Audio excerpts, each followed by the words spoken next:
My dear Wormwood, I note with grave displeasure that your patient has become a Christian. Do not indulge the hope that you will escape the usual penalties. Indeed, in your better moments, I trust you would hardly even wish to do so. In the meantime, we must make the best of the situation.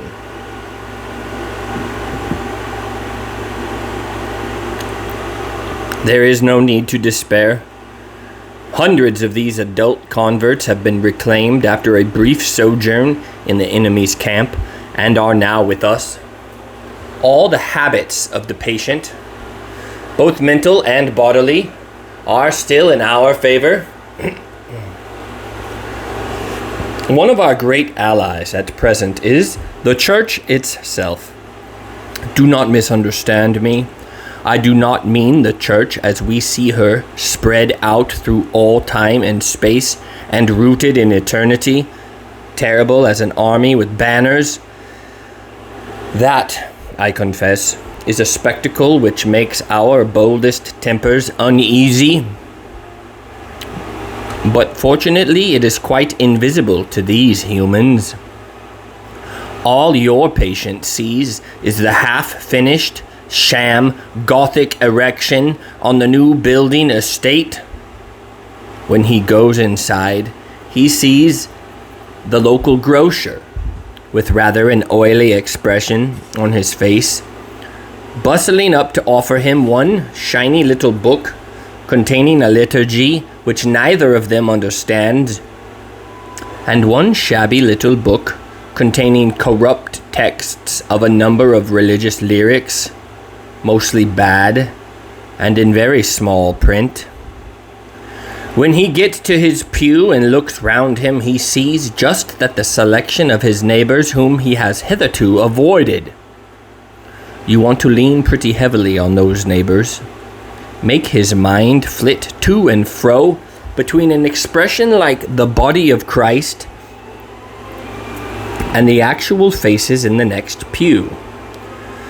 It matters very little, of course, what kind of people that next pew really contains. You may know one of them to be a great warrior on the enemy's side. No matter. Your patient, thanks to our Father below, is a fool. Provided that any of those neighbors sing out of tune, or have boots that squeak, or double chins, or odd clothes, the patient will quite easily believe that their religion must, therefore, be somehow ridiculous. At his present stage, you see, he has an idea of Christians in his mind, which he supposes to be spiritual, but which, in fact, is largely pictorial. His mind is full of togas and sandals and armor and bare legs, and the mere fact that other people in church wear modern clothes is a real, though of course an unconscious, difficulty to him. Never let it come to the surface. Never let him ask what he expected them to look like. Keep everything hazy in his mind now, and you will have all eternity wherein to amuse yourself by producing in him the peculiar kind of clarity which hell affords. Work hard, then, on the disappointment or anticlimax which is certainly coming to the patient during his first few weeks as a churchman. The enemy allows this disappointment to occur on the threshold of every human endeavor. It occurs when the boy who has been enchanted in the nursery by stories from the Odyssey buckles down to really learning Greek. It occurs when lovers have got married and begin the real task of learning to live together. In every department of life, it marks the transition from dreaming aspiration to laborious doing. The enemy takes this risk because he has a curious fantasy of making all these disgusting little human vermin into what he calls his free lovers and servants. Sons is the word he uses, with his inveterate love of degrading the whole spiritual world by unnatural liaisons with the two-legged animals, desiring their freedom. He therefore refuses to carry them by their mere affectations and habits to any of the goals which he sets before them. He leaves them to do it on their own. And there lies our opportunity. But also, remember, there lies our danger. If once they get through this initial dryness successfully, they become much less dependent on emotion and therefore much harder to tempt. I have been writing hitherto on the assumption that the people in the next pew afford no rational ground for disappointment.